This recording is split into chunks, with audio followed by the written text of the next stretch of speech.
오늘 우리에게 주시는 하나님의 말씀은 창세기 22장 1절에서 14절까지의 말씀입니다. 창세기 22장 1절에서 14절까지의 말씀입니다. 제가 가진 성경책 구약 성경 27쪽에 있습니다. 봉독하겠습니다. 그 일 후에 하나님이 아브라함을 시험하시려고 그를 부르시되 아브라함아 하시니 그가 이르되 내가 여기 있나이다. 여호와께서 이르시되 내 아들 내 사랑하는 독자 이삭을 데리고 모리아 땅으로 가서 내가 네게 일러준 한 산 거기서 그를 번제로 드리라.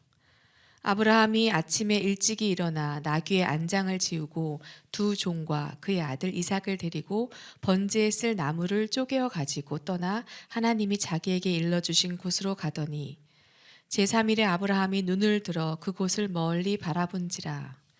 이에 아브라함이 종들에게 이르되 너희는 나귀와 함께 여기서 기다리라. 내가 아이와 함께 저기 가서 예배하고 우리가 너희에게로 돌아오리라 하고 아브라함이 이에 번제나무를 가져다가 그의 아들 이삭에게 지우고 자기는 불과 칼을 손에 들고 두 사람이 동행하더니 이삭이 그 아버지 아브라함에게 말하여 이르되 내 아버지여 하니 그가 이르되 내 아들아 내가 여기 있노라. 이삭이 이르되 불과 나무는 있거니와 번제할 어린 양은 어디 있나이까. 아브라함이 이르되 내 아들아 번제할 어린 양은 하나님이 자기를 위하여 친히 준비하시리라 하고 두 사람이 함께 나아가서 하나님이 그에게 일러주신 곳에 이른지라. 이에 아브라함이 그곳에 제단을 쌓고 나무를 버려놓고 그의 아들 이삭을 결박하여 제단 나무 위에 놓고 손을 내밀어 칼을 잡고 그 아들을 잡으려 하니 여호와의 사자가 하늘에서부터 그를 불러 이르시되 아브라함아 아브라함아 하시는지라. 아브라함이 이르되 내가 여기 있나이다 하매 사자가 이르시되 그 아이에게 네 손을 대지 말라. 그에게 아무 일도 하지 말라. 내가 내 아들 내 독자까지도 내게 아끼지 아니하였으니 내가 이제야 내가 하나님을 경외하는 줄을 아노라. 아브라함이 눈을 들어 살펴본즉 한 순양이 뒤에 있는데 뿔이 수풀에 걸려 있는지라. 아브라함이 가서 그 순양을 가져다가 아들을 대신하여 번제로 드렸더라. 아브라함이 그 땅 이름을 여호와 이레라 하였으므로 오늘날까지 사람들이 이르기를 여호와의 산에서 준비되리라 하더라. 아멘. 할렐루야. 네, 말씀의 제목을 함께 읽습니다. 시작. 여호와 이레 미리 준비하신 하나님. 한 번 더 읽습니다. 여호와 이레 미리 준비하시는 하나님. 오늘은 성경 본문이 길지요. 빼놓을 수 있는 구간이 하나도 없기 때문에 길게 읽어 보았습니다. 오늘 성경의 본문의 내용을 간추리면 하나님은 아브라함을 시험하셨습니다. 그 시험의 내용은 충격적이었죠. 내 사랑하는 아들 독자 이삭을 모리아산에 가서 제물로 바치라라는 명령이었습니다. 아브라함은 하나님의 명령에 순종해서 아침 일찍 번제에 쓸 나무와 불, 칼을 가지고 모리아산으로 향합니다. 모리아산 앞에 이르렀을 때에 아브라함은 종들에게 산 안에 머물게 하고 아들 이삭과 단둘이 모리아산으로 오릅니다. 모리아산으로 오르는 도중에 아들 이삭이 아브라함에게 묻지요. 번제를 위해 나무와 불은 있는데 번제물인 어린 양은 어디 있나요? 아브라함이 대답합니다. 번제물인 어린 양은 하나님이 자기를 위하여 친히 준비하실 것이다 라고 대답하고 모리아산으로 오릅니다.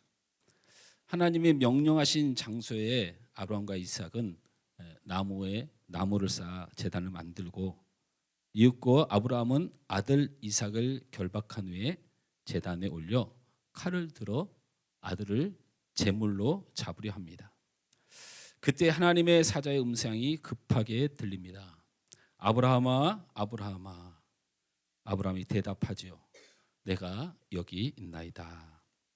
하나님의 사자는 계속해서 말을 합니다. 그 아이에게 손을 대지 말라. 그 아이에게 아무것도 하지 말라. 네가 네 아들 독자까지도 내게 아끼지 아니하였으니 내가 이제야 네가 하나님을 경외하는 줄 아노라. 그 말씀이 있은 후에 주변을 보니 순양 한 마리가 뿌리 수풀에 걸려 있는 것을 보고 순양을 잡아서 아들을 대신하여 번제물로 드리게 됩니다.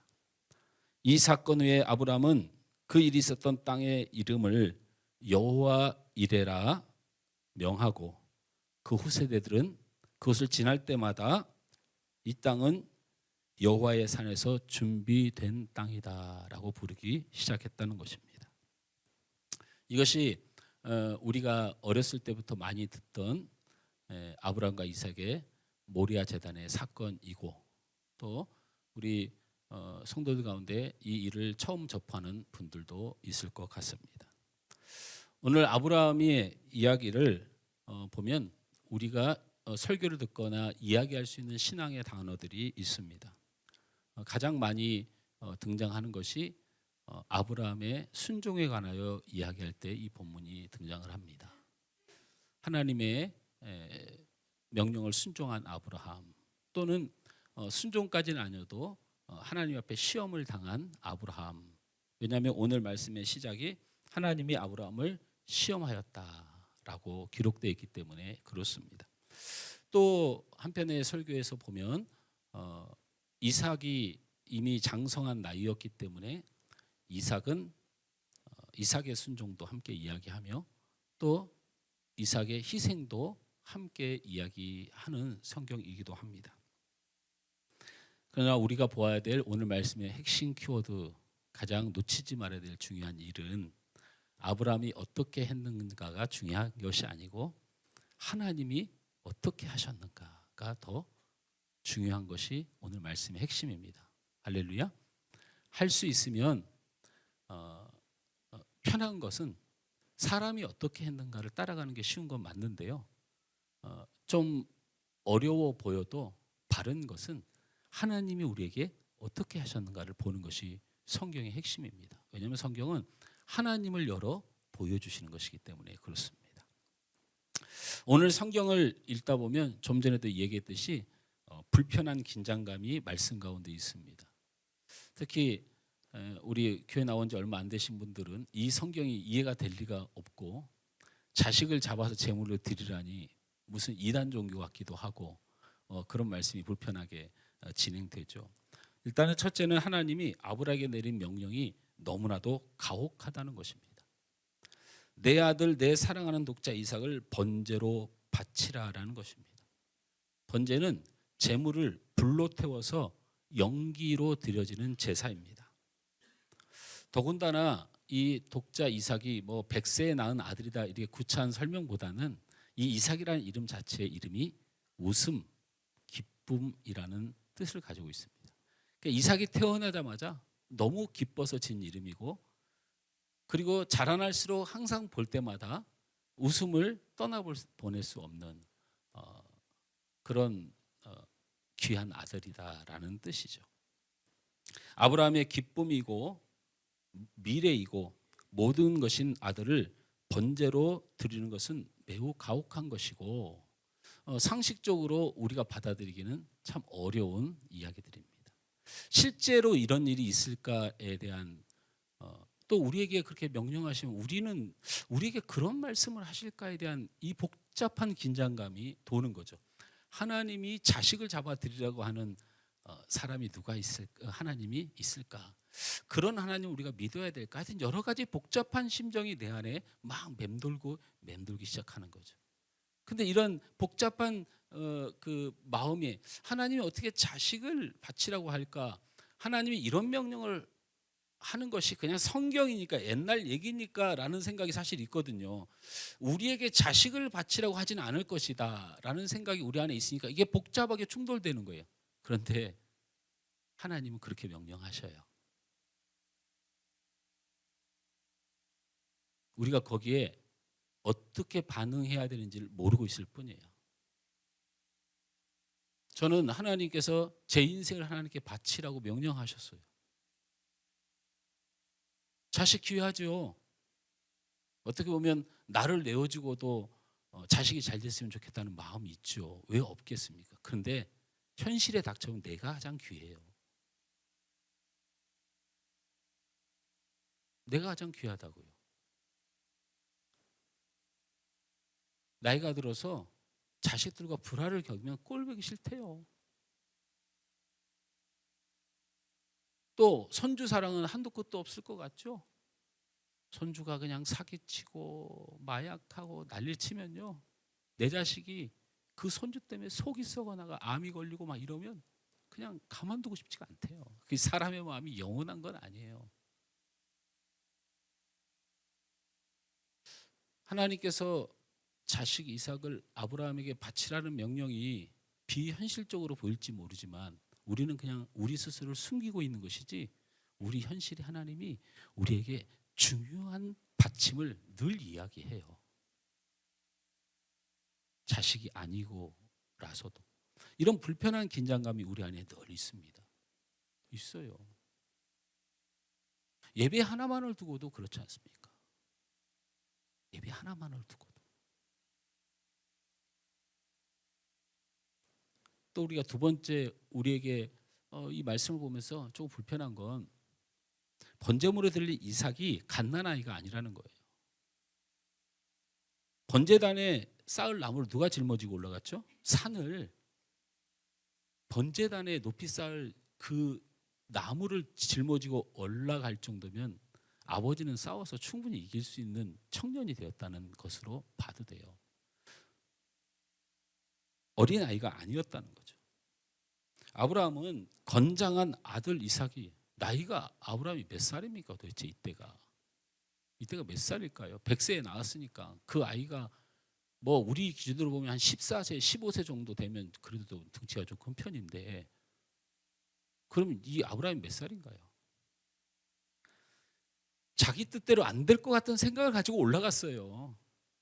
이 할아버지 그냥 다 늙어 이제 곧 죽을 할아버지가 건장한 자식을 제단 위에 올려놓고 죽인다고 하니 그건 자기 생각이고 하나님 생각인 거지, 현실이 그렇냐고요. 자식이 그걸 순종하겠냐고요. 그리고 그걸 뭐라고 설명할 거냐고요. 이런 불편함이 계속 우리에게 생기죠. 조금 아니란 결론을 제가 지어드릴게요. 이게 분명한 것은 하나님은 아브라함에게 아들을 뺏을 마음이 없다는데 중요한 말씀이 있어요. 이삭을 제물로 받을 마음이 없으셨어요. 하나님이 하나님 되심을 포기하는 일이에요. 하나님이 약속하신 것을 하나님이 포기하지 않습니다. 그러니까 이미 마음이 없었어요. 그러나 명령은 있어요. 여러분, 이 말씀이 복음이에요. 하나님은 우리에게 무엇을 뺏을 마음은 없고요, 우리에게 잘해주고 싶어요. 그런데 하나님은 우리에게 명령은 하세요. 이게 바로 하나님이에요. 하나님은 우리를 시험하시고 요구하시고 그리고 미리 준비하시는 하나님. 이게 하나님의 방식이에요. 이것이 바로 우리가 네 번째로 살펴볼 하나님의 이름 여호와 이레의 뜻입니다. 따라서 합니다. 여호와 이레. 시험하시고 미리 준비하신 하나님. 이것이 여호와 이레의 하나님의 뜻이에요. 제가 하나님의 이름을 시작하면서 분명히 말씀드렸어요. 우리가 알고 있는 하나님, 그 하나님이 우리의 오늘을 결정합니다. 우리가 믿고 알고 있는 하나님이 그대로 역사하는 거지, 내가 원하고 내가 바른 하나님으로 오시지 않아요. 여러분이 기도하면 복을 주시죠. 그런데 하나님이 복을 주시는 하나님이기 때문에 복을 주는 거지, 우리가 요구해서 받는 게 아니에요. 우리 앞길을 열어주시죠. 사막에 샘을 내고 광야에 길을 내시는 하나님을 우리에게 보여주셨기 때문에 그 하나님이 우리 안에 역사하는 것이에요. 오늘은 우리가 알고 싶고 우리가 만나고 싶은 하나님이 아닌 하나님이 우리에게 보여주신 그 하나님을 살펴보면서 그렇게 하나님을 알아야 오늘의 우리의 삶이 그 하나님에 결정되는 줄 믿으시길 바랍니다. 여호와 이레는 ESV 영어 성경의 번역본에는 잉글리시 스탠다드 버전이라고 하는 이 영어 성경에 여호와 이레를 이렇게 써놨어요. The Lord will provide라고 썼어요. 여기서 provide라는 말이 아주 중요한 말이 있잖아요. 프로라고 하는 앞서다라는 단어와 비전이라고 하는 보다라는 단어를 합성한 단어예요. 그러니까 여호와 이레를 어떻게 설명해? 보다, 앞서다, 앞서 보다. 이게 여호와 이레란 뜻이에요. 그러니까 여호와 이레를 생각할 때 하나님이 우리의 상황에 대처하시는 하나님으로 생각하지 말라라는 거예요. 우리의 상황에 대처하시는 하나님이 아니에요. 하나님 제게 이런 일이 생겼어요. 하나님 내게 이런 일이 있어요. 내 자녀에게 이런 일이 있어요. 내 손주에게 이런 일이 있어요. 하나님 도와주세요. 이 믿음이 상당히 좋은 믿음인 것 같으나 사실은 여호와 일에 하나님을 알았다면 우린 기도가 달라지죠. 어떻게? 앞서서 보고 알고 계신 하나님. 그러니까 내 안에 벌어지고 내 가족 안에 벌어지고 내 인생에 벌어지니 왜 이럴까요? 라고 묻는 게 오히려 더 솔직한 질문이에요. 하나님 어떻게 된 거죠? 저는 모르겠는데 하나님 어떤 계획이 있으신 겁니까? 라는 거예요. 여호와 이레라는 이름을 들으면 상황에 닥친 뒤에 반응하시는 하나님이 아니라 이미 앞을 보시고 필요한 것을 준비하신 하나님이라는 것을 믿게 되는 역사가 생깁니다. 할렐루야. 하나님은 우리의 미래를 보고 계시기 때문에 우리는 안심하는 거죠. 저는요 여러분을 두고 안심합니다. 왜? 여러분 믿는 하나님이 여호와 이레 하나님이에요. 여러분보다 앞서 그 일을 보고 준비하신 하나님, 필요한 것을 준비하신 하나님, 이것이 여호와 이레 하나님. 그래서 여러분에게 어려운 소식도 들려납니다. 그리고 슬픈 소식도 들려납니다. 그리고 어떻게 하지라는 마음도 들려나고요. 또는 어떤 사람은 되게 믿음이 없어 보이고 어떤 사람은 되게 정말 저 사람 왜 저래라는 생각도 들 때가 있는데 그럴 때도 하나님은 내게 오십니다. 여호와 이레로. 그건 네 생각이야. 그건 네가 보는 상황이야. 어떻게 될 줄 알아. 제가 두 가지가 제 마음속에 늘 교훈으로 있어요. 돌아가신 저희 아버님이 저한테 이런 말을 했어요. 너 네 자녀들에게 야단치고 뭐라고 하지 마. 그래서 제가 아니 부모가 자식이 잘못하면 야단쳐야지요. 그랬더니 뭐라고 말씀하셨냐면 너는 쟤들보다 더했어. 저에게 항상 하는 말이 네가 그럴 자격이 없어. 야 너는 쟤들보다 100배 1000배 더했어. 그런데도 목사가 됐잖아. 현실을 보지 말고 앞서 미래를 이끌어 가신 하나님 여호와 이레 하나님을 신뢰해. 할렐루야. 할렐루야. 우리 성도들 안에서 참 지금은 제가 기적 같은 시간들을 보내고 있지만 한때는 정말 목사가 예배당을 가면 온몸이 경직되고 정말로 밥을 못 먹었어요. 목요일날 금요일부터 밥을 안 먹으면 우리 사모가 날마다 기도하고 주일날 가서 점심 때 이게 코로 먹는지 밥으로 먹는지 모르겠어요. 주일날 저녁에 집에 가면 손이 막 이렇게 떨려. 이렇게 떨려. 제가 매운 걸 전혀 못 먹어요. 근데 그때 청양고추를 막 입에다 막 쑤셔 넣었어요. 우리 사모가 눈물로. 왜냐하면 못 견뎌요. 막 머릿속에 나를 지배하고 있는 것이. 그 이유가 어쨌든 간에 제가 그럴 때 저희 아버님이 저에게 이렇게 말씀하셨어요. 김 목사, 성도들이 예배당에 앉아 있어 준 것만으로도 감사한 거야. 그러면서 뭐라고 하셨어요? 너는 더 했어. 우리 아버님 왜 저한테 맨날 너는 더 했냐고 그랬는지 모르겠어요. 너는 더 했어. 그 앉아서 속썩인다고 생각하는 성도들을 보지 말고 그 영혼을 붙들고 그의 인생을 이루실 여호와 이레 하나님을 믿어야 돼. 할렐루야. 때로는 우리가 감당이 어려운 시험도 우리의 인생에 있고 그러나 우리 하나님 그 시험을 이유 없이 주시는 분이 아니에요. 무슨 시험이 세상에 이유 없이 아무 대가 없이 치르는 시험이 세상에도 없는데 하나님이 우리의 인생을 시험하거나 고통이 있게 두실 때에는 우리를 망하라고 하시겠습니까? 그렇지 않다는 거예요. 여러분, 시험에 있어서 가장 항변할 만한 사람들이 신명기에 나오는 애굽에서 포로되었던 이스라엘 백성들이잖아요. 이스라엘 백성들이 애굽이라고 하는 지금의 이집트라고 하는 가장 큰 강대국에서 나올 때에 목숨을 걸고 나왔어요. 목숨을 걸고. 그게 무슨 한두의 포로 생활이었습니까? 그런데 이 포로 생활 430년이에요. 430년 포로 생활. 우린 36년만 포로 생활을 했어요. 그런데도 지금도 얼마나 여러분 우리가 잊지를 못하잖아요. 그냥 뭐만 하면 불끈불끈 하잖아요. 한일전만 하면 목숨을 걸고 그냥 보잖아요. 네? 제가 이번에 우리 목사님들과 그 오사카를 갔는데 말씀 안 드렸나요? 공항에서 내려서부터 오는 날까지 일본이 너무 사랑스러운 거예요.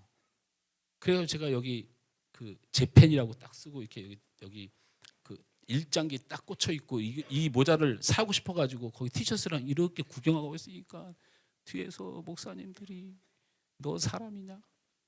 너 그거 쓰고 너 한국 공항에 들어갈 거야? 네가 일본 사람도 아니고? 그래서 머릿속에 왜 우리나라 사람은 우리나라에서 외국인들이 태극기 박힌 걸 쓰고 다니면 막 그냥 국뽕이 돼가지고 이렇게 난리를 치는데 그 사람들도 그럴 거 아니에요. 일본인들 우리나라 오면요 태극기 관련된 막 옷 같은 거 이런 거 많이 삽니다. 근데 우리나라 사람은 일본 가면 절대 안 사요. 그런 거. 맺혀 있잖아요. 못 견디는 거죠. 그런데 이스라엘 백성들은 이 애국과 어떤 마음이겠어요? 그래서 목숨을 걸고 온 민족 추정하기를 200만 정도가 탈출을 했는데요. 이 200만이 목숨을 걸었다는 거예요. 그런데 이들이 가나안을 갔습니까? 가나안을 못 가고 40년 동안 광야에서 시험을 당했잖아요. 그러니까 이들의 마음이 어떻겠냐고요. 이 시험에 대하여 성경은 이렇게 얘기해요. 제가 말하는 게 아니에요. 왜 하나님이 광야에 40년 동안 백성을 두는지에 대하여 하나님이 정확히 말씀하셨어요. 우리 신명기 8장 2절 말씀을 함께 읽습니다. 시작. 내 하나님 여호와께서 이 40년 동안에 내게 광야길을 걷게 하신 것을 기억하라. 이는 너를 낮추시며 너를 시험하사 내 마음이 어떠한지 그 명령을 지키는지 지키지 않는지 알려 하시니라. 아멘. 여러분, 우리 하나님은 딱 한 가지 이유 때문에 시험을 줬어요. 하나님 말씀하셨어요. 너희는 광야의 시험을 기억하라. 이는 너를 낮추며 너희의 마음이 어디로 향하는지 말씀을 지키는 대한 그것을 보시려고 시험을 주셨다. 여러분 안에 있는 모든 어려움은 딱 한 가지 이유밖에 없어요. 하나님이 여러분을 낮추시고 여러분 마음이 어디로 향하는지 그리고 여러분이 하나님의 말씀에 환난 가운데 순종하는지. 여러분, 우리를 만드신 하나님이 심판하시는 그날까지 한 가지 주제가 바로 이거예요. 아담과 하와를 불러서 시험하셨어요. 이것을 따먹지 마라. 그 명령으로 너는 순종해야 된다고 그를 낮추시며 먹고 싶고 옆에서 뱀이 와서 사단이 와서 말하고 사람 능욕하잖아요. 야, 하나님 너를 안 사랑하나 봐. 야, 하나님이 너를 이 세상에 이 모든 것을 지배하는 사람을 주겠다고 해놓고 저건 못 따먹게 하는 게 말이 돼? 야, 마음을 흔들 때 그대의 마음이 어디로 향하고 있는지. 그래서 그것을 따먹고 싶더라도 하나님의 말씀을 순종하는지를 보시는 거예요. 창조의 하나님은 오직 이 하나로 시험해요. 여러분, 제가 긴 세월만을 자꾸 얘기하는 거예요. 중간중간도 다 이런 이유 때문에 시험을 당하지만 대표적인 또 시험을 당하는 게 사사시대 아닙니까? 사사시대에는 가장 고통스러웠을 때 아닙니까? 여러분, 출애굽의 광야에서는요 굶기도 했지만 기적을 봤어요. 메추라기를 통하여 또 몸에 병이 들게 했지만 여러분 노뱀을 올려서 봄을 통하여 나음을 입는 기적을 임했어요. 목이 말랐지만 반석을 쪄서 샘물도 나왔다니까. 근데 사사기 시대는 그게 없어요. 그냥 계속 힘든 거야. 그냥 집안에 계속 어려움이 있고 내 삶은 계속 꼬이고 나는 나아지지 않는 사사기의 시대가 계속돼요. 그래서 사사들이 하나님 앞에 울며 기도했어요. 이게 우리 민족을 멸망시키려 하시는 하나님의 진노입니까 하고 기도했을 때 우리 하나님이 정확히 그 사사기의 시험에 대해서 이렇게 말씀하셨어요. 사사기서 3장 4절 말씀 함께 읽습니다. 시작. 남겨두신 이 이방 민족들로 이스라엘을 시험하사 여호와께서 모세를 통하여 그들의 조상들에게 이르신 명령들을 순종하는지 알고자 하셨더라. 말씀이 복잡해지니까 간단하게 설명하면요. 이 사사시대는 어떤 시대냐면 가나안을 완전히 정복하고 진짜 적과 흐르는 땅에서 아주 배불리 먹으면서 이들이 하나님을 믿어서 감사로 차고 넘치니까 복이 차고 넘치니까 감사하다가 이들이 다 죽었어요. 그 세대가 1세대가 죽으니까 2세대도 그 영향을 받아서 그래도 하나님을 두려워하며 그렇게 하나님의 명령을 끝까지 지키려고 마지막 그 지금으로 부르면 헤브론 땅을 차지하기 위해 목숨을 걸었어요. 그런데 이 2세대가 죽고 난 3세대는 이 하나님의 은혜를 당연히 여기기 시작하더니 예배 드리는 걸 우습게 여기고 이방 여인과 결혼하고 세상에 물들여 사는 것이 별거 아니라고 생각했어요. 그러자 하나님이 그 이방들을 강하게 하고 이스라엘을 약하게 하셔서 그들을 늘 그 강대국에 신음받게 고통받게 했어요. 그 날마다 힘들어서 하나님 살려주세요 살려주세요를 평생도록 하도록 만드셨어요. 그 말이에요. 그 말을 이해하고 3세대에게 안일했고 하나님의 은혜도 모르고 주님을 말씀을 찾지도 않던 그 세대를 향한 시험이었어요. 다시 사사기서를 그 마음으로 한번 읽어보면 이해가 돼요. 함께 읽습니다. 시작. 남겨두신 이 이방 민족들로 이스라엘을 시험하사 여호와께서 모세를 통하여 그들의 조상들에게 이르신 명령들을 순종하는지 알고자 하셨더라. 아멘. 시험은 누구나 고통스럽습니다. 그러나 시험이 없다면 성장도 없고 미래도 없습니다. 제가 당뇨 합병증 검사를 받고 왔어요 이번 주에. 근데 운동을 좀 많이 못했어요. 이렇게 다친 데도 좀 있고 또 피곤하고 막 이렇게 하니까 그 이번 세 달 만에 한 번씩 가잖아요. 근데 지난번에 갔을 때 좀 안 좋으니까 의사가 안 되겠다 당뇨 합병증 검사를 해보자 했는데 합병증 검사를 한다고 했는데도 어쨌든 열심히 운동을 많이 못했어요. 그래서 이제 검사를 가서 받습니다. 뭐 피를 막 도대체 몇 통을 뽑는지 막 뽑아요. 그래서 우리 사모한테 내가 피를 막 6, 7통 뽑아. 내가 짜증내면서 그랬더니 우리 사모가 저는 검사할 때 9통씩 뽑아요. 그래서 그랬어? 그때 아무 말도 안 하고 가고. 그 검사를 막 심혈관 검사하고 그 혈관 심전도 검사하고 엑스레이도 찍고 뭣도 찍고 막 하잖아요. 근데 제가 동맥경화가 있었잖아요. 그래서 이제 여기 이쪽 양쪽 지나가는 큰 혈관을 이렇게 하시는 분이 계속 검사를 오래 하는 거예요. 제가 그 검사를 몇 번 받았는데 그더니 이제 이렇게 경화된 부분에 이렇게 체크를 계속 하면서 넘기시는 거예요 화면을. 그래서 제가 그 선생님한테 선생님 제가 동맥경화가 있었는데 안 없어졌나요? 그렇게 기대감에 물어봤어요. 보통은 제가 그 검사실마다 들어가서 촉새같이 다 물어봤거든요. 저는 그냥 안 나와요. 속이 터져가지고 겁이 나가지고 꼭 물어봐요. 그러면 다른 선생님들은 네 의사 선생님한테 들으세요 그러거든요. 그렇게 말해요. 근데 이 선생님은 내가 저 혹시 그 동맥경화 아직 있나요? 그랬더니 그거 안 없어졌나요? 그랬더니 아직 있죠.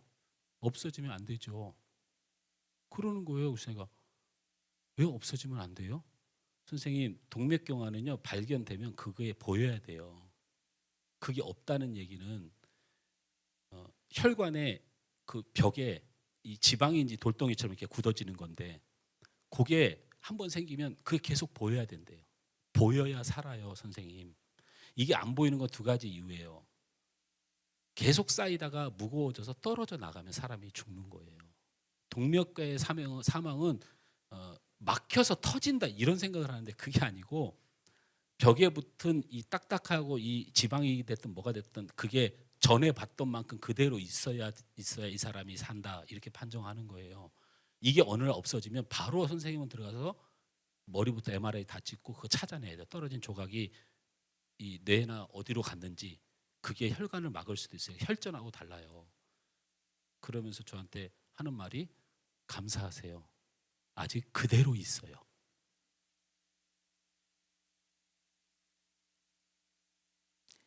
제가 아파서 검사를 하고 점검을 하면 아 이런 것이 이런 것이고 이렇게 해야 되는 것을 아는 거예요. 여러분 시험이요. 여러분 어땠는지 모르지만 시험 때 걱정되고 힘들기도 하지만 여러분 시험이 힘들었던 사람 시험 때가 되면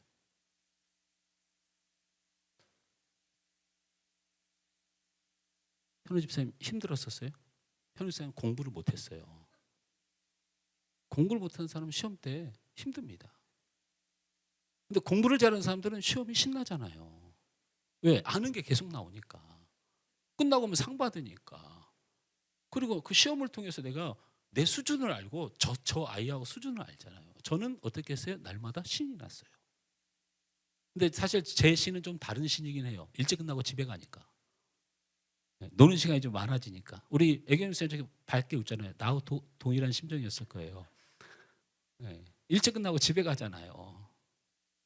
시험을 통하여 가려져요. 그죠? 공부를 하는 사람에게는 때로는 자기를 테스트하고 어느 정도 위치를 점검하는 시간이 되지만 또 시험을 통하여 쟤는 공부를 포기했거나도 판명돼요. 시험 보면 아주 그냥 시험이 그 뭡니까?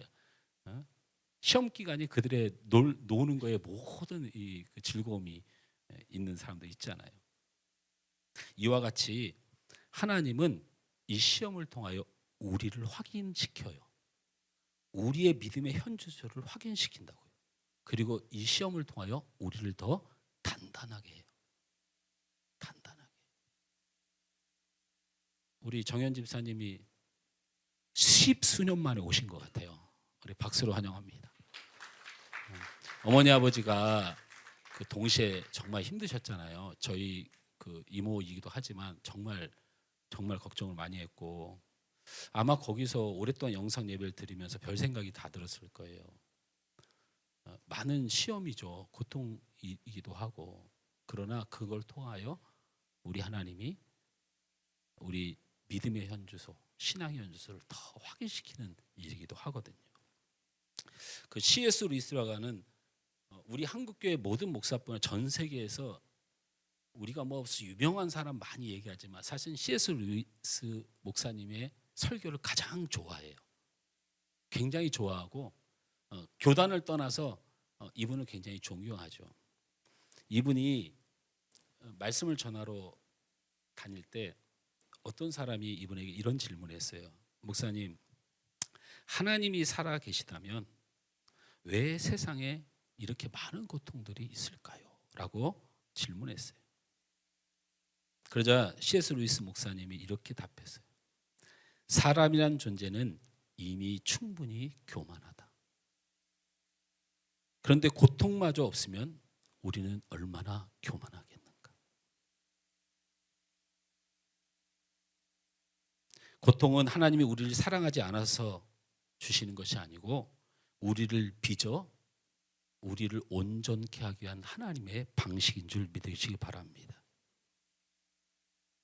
그렇다면 오늘 본문에 충실해서 하나님이 아브라함에게 이 시험을 통하여 원하는 게 무엇이었겠는가는 아주 간단하게 나와 있죠. 하나님이 아브라함에게 원하는 시험을 통해서 원하는 게 무엇이었을까? 창세기 22장 12절 말씀을 함께 읽습니다. 시작.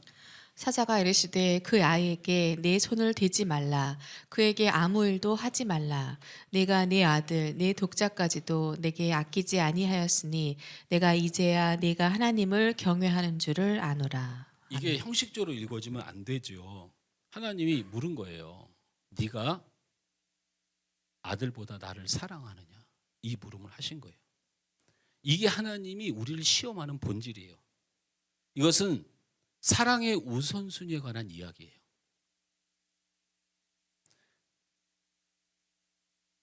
그가 내가 하나님을 더 사랑합니다라고 실행하려고 할 때에 하나님은 아브라함에게 주신 시험을 멈췄어요. 이게 아주 중요한 복음이에요.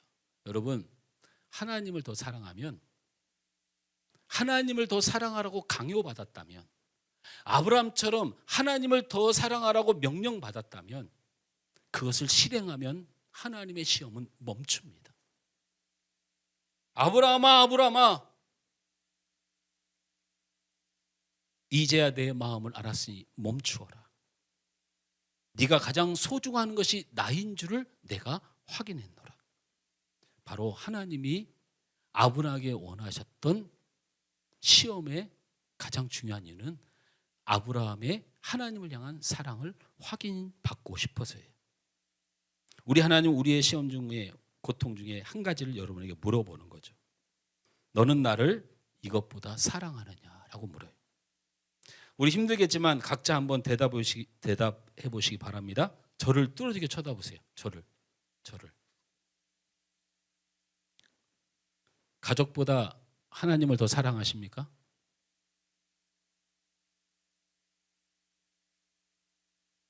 다시 한번 묻습니다. 여기를 보니까, 여기를 내가 보고 있을 때는 여기 있는 사람들이 대답을 하고 여기는 말을 안 하는 것 같아요. 이렇게 할 수가 없어요, 제가. 다시 한번 묻습니다. 여러분의 가족보다 하나님을 더 사랑하십니까? 성공보다 하나님을 더 사랑하십니까? 여러분, 믿음은 하나님을 안다고 말하는 데서 끝나지 않아요. 믿음은 내가 지금 무엇을 붙들고 살아가는지를 선택해야 하는 거예요. 내가 무엇을 붙들고 사는지를 선택하는 것이 믿음이에요. 우리가 하나님을 사랑하겠다고 고백한다는 것은 바로 하나님을 내 인생의 가장 위에 두고 결정하겠다라고 선택하는 거예요.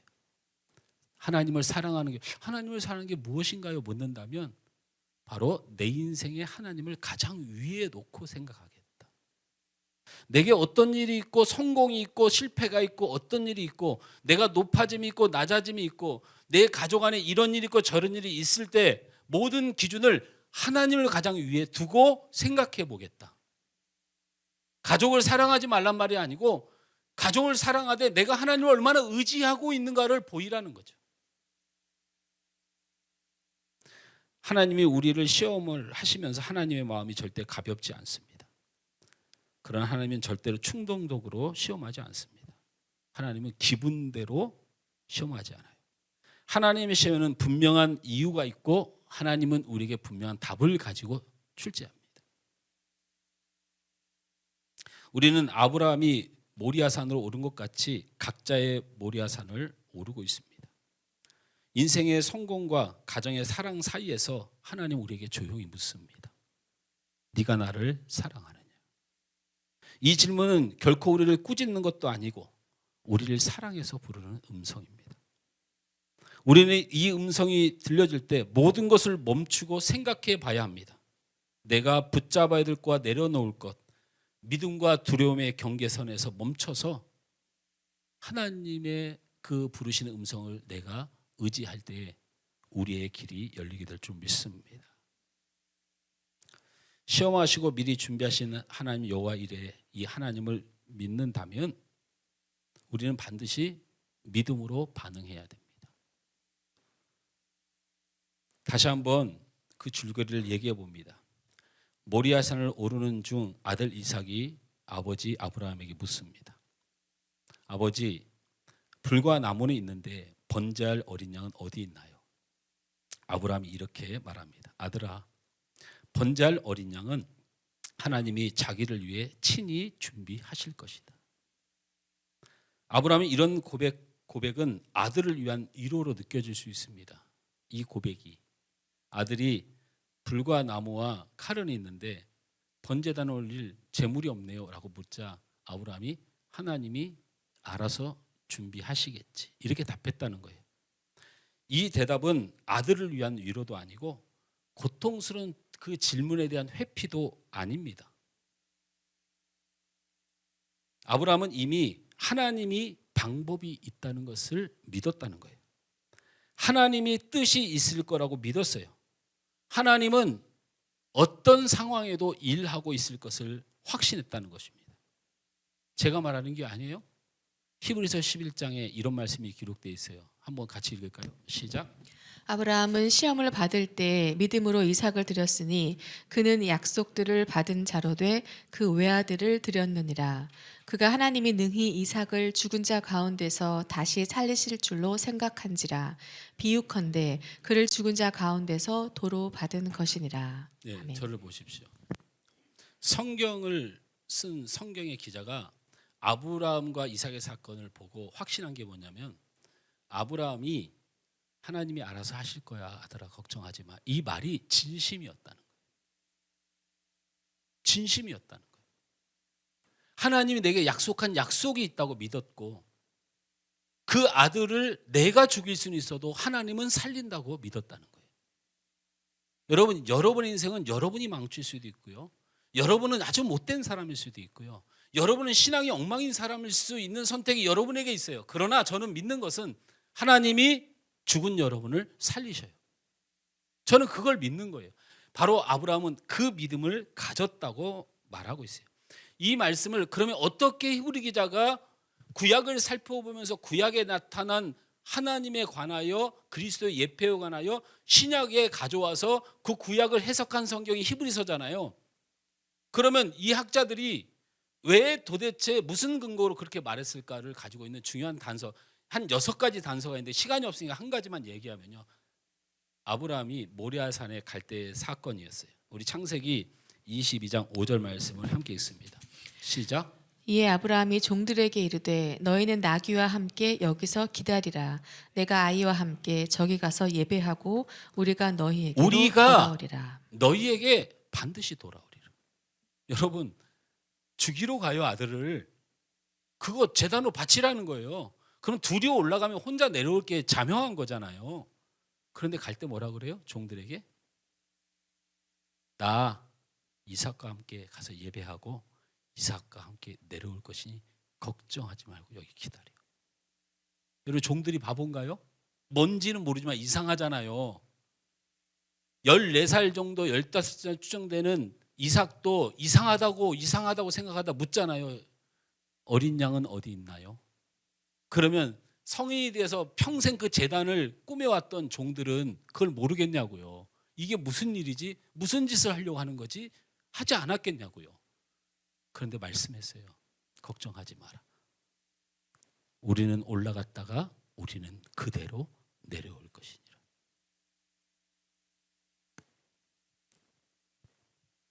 아브라함은 고통과 시험을 보지 않았어요. 그 너머에 하나님을 보고 살았어요. 염려와 절망이 그에게 있었죠. 그럼에도 불구하고 그 속에서 약속의 줄을 붙들었어요. 여호와 이레 하나님이 나를 시험하셨지만 이미 하나님은 나를 위하여 준비하신다고 하는 여호와 이레 하나님을 알고 있었던 것입니다. 할렐루야. 그러면 여호와 이레 하나님이 아브라함을 위해서 준비했다고 하니까 어떤 걸 준비하셨을까? 어느 정도 수준일까? 시험을 해놓고는, 고통을 줘놓고는 하나님이 어느 정도로 아브라함을 축복했을까? 궁금하지 않습니까? 궁금하죠. 시간이 없으니까 그냥 간략하게 이야기할게요. 여러분, 아브라함이 하나님이 명령한 그 땅까지 안 갈 수 있는데 가게 하셨잖아요. 가는 동안에 얼마나 고통스러웠습니까? 자식을 죽여야 되니 눈물로 올라갔겠죠. 거기에 뭐가 세워졌어요? 예루살렘 성전이 거기에 세워진 거예요. 이스라엘 백성을 하나님을 만나주는 복된 장소가 바로 모리아산, 그곳이 바로 예루살렘 성전이 세워진 거예요. 그리고 그 지역이 무슨 일이 일어났어요? 예수 그리스도가 십자가에 달려 죽으셔 온 백성을 구원한 터가 된 거예요. 아브라함이 그 시험을, 그 작은 시험 하나 이겼는데 하나님은 그의 가문과 그의 민족과 온 세계의 구원을 그 모리아산에서 이루신 거예요. 우리 하나님은 우리에게 시험을 주시고 준비하시되 어느 정도 수준으로 준비할 것 같아요? 여러분, 하나님이 우리에게 보여주시는 하나님의 능력을 우리가 감당하지 못합니다. 우리는 그 질문에 대답해야 돼요. 네가 나를 가장 우선순위에, 가장 위에 두고 나를 사랑하느냐. 언제 하나님이 이삭을 사랑 안 한다고 했어요? 그걸 하나님이 모를까요? 아브라함의 마음을. 그 이름이 보통은 하나님이 지어주시거나 하나님을 따라 이름을 지는데 유일하게 믿음의 조상 중에 지 이름, 지 마음대로 진 이름이 이삭이잖아요. 지가 기쁘다고 해서 그냥 이삭이라고 짓고 보면 즐겁고 기쁘다고 해서 이삭이라고 한 거예요. 그 마음을 모를까요?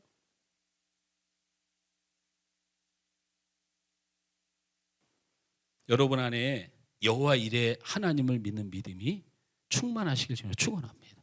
하나님의 준비를 우습게 보지 마세요. 아브라함 하나 그냥 기쁘게 하려고 그 사건 벌어진 게 아니고요. 이스라엘을 구원하고 온 인류의 주의 보혈이 흘러넘치게 하기 위하여 우리는 상상도 못하는 미래를 열어놓은 우리 하나님의 능력을 믿으시길 주로 축원합니다. 그렇다면 여러분 정체성을 바꾸세요. 무엇을 가졌느냐로 나를 보지 말고 무엇을 하고 있느냐로 나를 보지 말라니까요. 내가 무엇을 가졌고 무엇을 하였느냐는 여러분의 상황이에요. 이제 여러분의 정체성은 하나님이 나를 위해 무엇을 할 것인가로 바뀌셔야 돼요. 할렐루야. 여러분 우리 하나님 소망교회 이렇게 되었다고 보지 마세요. 이게 얼만큼 되네 저만큼 되네 여러분 고민하지 마시라니까요. 우리의 정체성은 우리 교회의 정체성은 하나님이 이 교회로 하실 일을 기대하시면 되는 거예요. 나의 존재가 내가 아닌 하나님에 있는 나로 변화되는 정체성을 가지시길 주님을 축원합니다. 그다음에 여호와 일의 하나님을 믿으시면 여러분의 우선순위가 반드시 바뀔 줄 믿습니다. 내 아들을 바치라는 말을 듣고 제가 아들을 사랑합니다. 그러나 하나님이 주신 것입니다. 제가 아들을 사랑합니다. 그러나 이 사랑하는 아들에게 반드시 하나님이 복을 주실 것이라고 하는 그 하나님 사랑을 더 크게 보시는 것이 중요하다는 거예요. 우리 하나님이 여러분이 사랑하는 것보다 여러분을 더 사랑하고요. 여러분의 가족을 우리 하나님이 여러분보다 더 사랑해요. 우리 하나님이 여러분의 인생을 사랑합니다. 그러니 그 사랑을 이루실 하나님을 가장 우선순위에 보는 우리의 사랑의 우선순위를 바꿔야 될 줄 믿습니다. 그리고 여호와 이레를 믿으신 여러분은 기쁨과 소망을 잃지 않아야 돼요. 여호와 이레 준비하신 하나님을 믿는 우리는 약속을 이루시는 신실하신 하나님을 믿는 사람들입니다. 현재가 아닌 미래를 보고 지금에 갇혀 있지 않고 미래를 기대하고 살아간다면 얼마나 기쁘겠습니까? 할렐루야. 얼마나 기쁘겠습니까? 누가 나에게 오늘 예배가 끝나면 100억을 준다는 약속을 했다. 제가 문 밖에 나면 나한테 100억을 주겠대. 누가 오늘 예배 드리고 나면 너한테 100억을 주겠대. 제가 여러분 성도들 여기서 졸고 있는 것 때문에 많이 상처받을 것 같습니까? 상처 안 받습니다.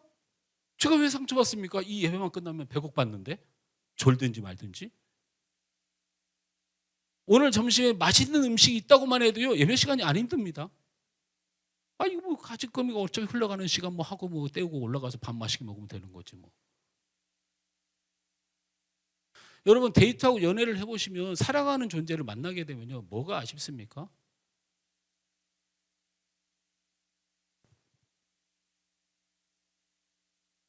제가 독일 그 유럽 뭡니까 유럽 그 성주세를 그때는 금지가 돼서 못 가서 제가 성주세를 정말 가보고 싶거든요. 진짜 평생 꿈이었어요. 근데 이제 못 가게 거의 앞으로도 못 가게 될 것 같잖아요. 그래서 우리 노회에서 목사님들이 몇 년 동안 안 가고 그걸 기다려서 성주를 가고 싶어서 그래서 결국에는 가기 힘들다는 판단은 이스라엘을 가기가 어렵잖아요.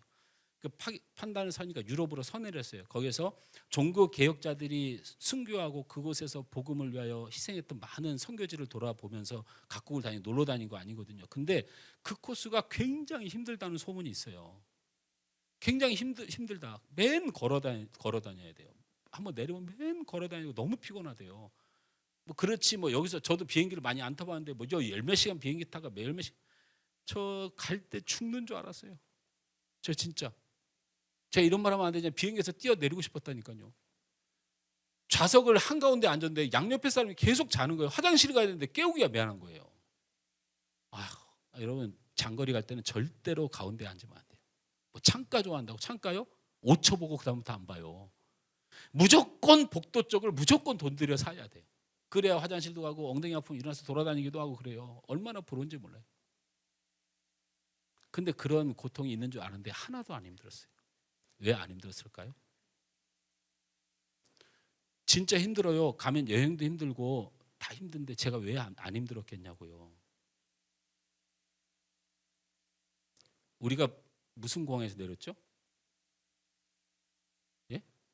장동님 이름이 생각이 안 나요. 대충 가서 생각이 안 나요. 부다페스트 헝가리에 내렸는데 거기에 우리 사랑하는 딸이 기다리고 있어요. 독일에서 거기까지 그냥 대각선으로 횡단을 해서 거기 수인이가 다 우리를 기다리고 있어요. 사랑하는 딸을 본다고 하니 여러분 제가 힘들었겠습니까? 인생이 힘들죠. 가서 치를 일정이 힘들죠. 그런데 그게 하나도 해가 안 돼요. 그게 바로 하나님을 사랑하는 사람들이 갖는 마음이에요. 사는 거 힘들죠. 왜 제가 여러분의 인생을 그렇게 값없이 생각하겠습니까? 저도 삶을 살아갑니다. 왜 힘든 게 없겠어요? 근데 그 마음에 내 사랑하는 사람이 있으면 그거 별로 안 힘들어요. 바로 하나님은 그걸 보고 싶어 하시는 거예요.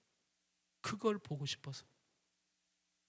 준비하신 하나님 너를 얼마나 사랑하시는지를 네가 그 마음속에 깨닫는다면 우리는 기쁨을 잃어서는 안 돼요. 말씀을 맺습니다.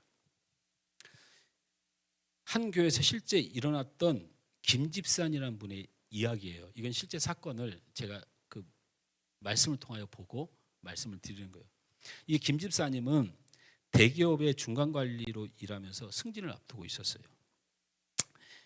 이 집사님이 맡은 일 때문에 주요 거래처하고 중요한 계약을 앞에 두고 있었어요. 근데 회사에서 비밀리에 지시가 내려왔어요. 이 계약은 우리 회사의 운명과 관련되어 있다. 그리고 이 계약을 반드시 성사시키고 잡아야 한다. 그 큰 회사와 우리가 계약을 잘 맺으면 우리 회사는 급성장하게 된다. 그러니 이 계약의 성사 여부에 따라 우리 회사의 운명이 달렸다고 생각하고 무슨 지시가 나왔냐면 범죄가 되지 않는 한도에서 회계 자료를 조금만 부풀리고 그리고 실제 성과를 좀 부풀려서 살짝 조작을 해서 계약서를 만들어라. 그렇게 지시가 내려온 거예요. 고민하고 있을 때 바로 위에 상사가 와서 이 김 집사님에게 말했어요. 이번 한 번만 딱 눈 감고 가자. 승진해야지.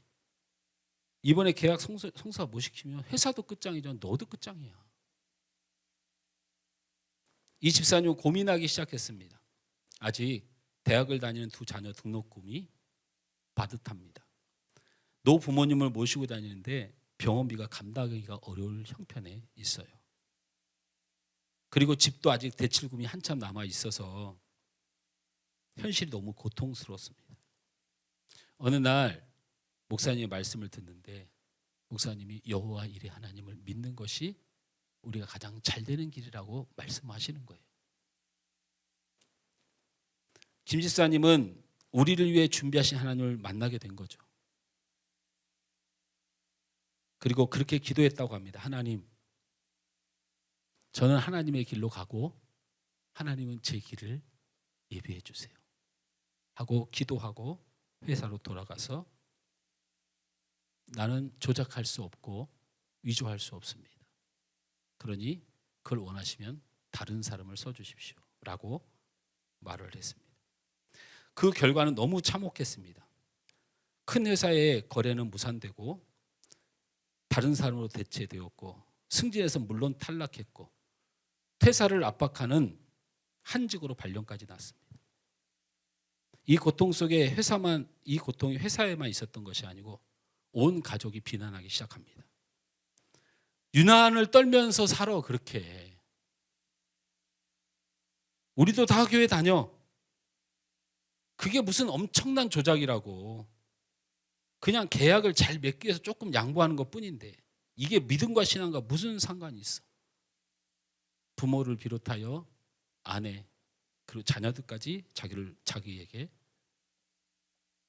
비난을 쏘아 놓았습니다. 가정이 위기에 몰렸고 평생 바쳐온 직장을 이를 위기에 놓여 있고 그 상처가 말로 할 수 없었어요. 하나님의 길을 가는 길이 이렇게 고통스러울 수 있구나를 깨닫는 일인지도 몰랐어요. 놀라운 일은 그 절망과 고통 가운데 하나님이 일하기 시작했어요. 이건 실제로 있었던 일이고 회사 이름도 얘기하면 깜짝 놀랄 일이에요. 6개월이 지났는데 그 큰 회사가 계약을 추진했던 그 큰 회사가 조작 그리고 비리로 인하여 감찰을 받게 됐어요. 관련된 모든 사람들이 사법 처리가 됐고 그리고 자기가 일하고 있는 회사의 그 일과 관련된 모든 임직원들이 전부 다 감옥에 가게 됐어요. 부당하게 징계받았던 김 집사님 명예가 회복되었고요. 회사에서 가장 중요한 감찰 부서로 배치받아서 일반 임원에서 경영이사로 승진하게 되었어요. 여기까지는 세상적 변화인데요. 그러면 무너진 가정은 어떻게 할까요? 더 놀라운 변화는 바로 아들에게 일어났어요. 아들이 눈물을 흘리며 아버지에게 말하는 거예요. 아버지, 제가 오랫동안 교회 다니고 신앙생활을 했지만 저는 하나님을 별로 안 믿었어요.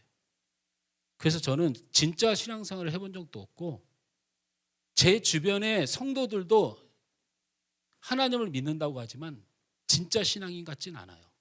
맨 대학 자랑하고 돈 자랑하고 사람들 모이면 맨 가진 것 자랑하고 그러니 제가 하나님을 이 뜨거운 마음에 제가 제대로 믿을 수 있었겠어요. 근데 아버지, 제가 평생에 아버지를 통해서 하나님을 보았어요. 그런 하나님이라면 제가 따르고 믿을 수 있을 것 같아요. 망해도 저는 하나님을 따르는 사람이 되겠습니다. 라고 고백했어요. 김 집사님이 그 글에 보면 이런 말이 있어요. 마지막 멘트예요. 저는 직장도 가정도 이뤘다고 생각할 때 하나님은 제 직장도 제 가정도 살릴 것을 미리 준비하셨습니다. 시험과 고통을 주시는 듯 했지만 하나님은 사실 더 큰 계획이 있으셨던 것. 사랑하는 성도 여러분, 여호와 일의 하나님이 바로 이런 하나님입니다. 이 하나님을 믿으시고 승리하시길 주님으로 축원합니다.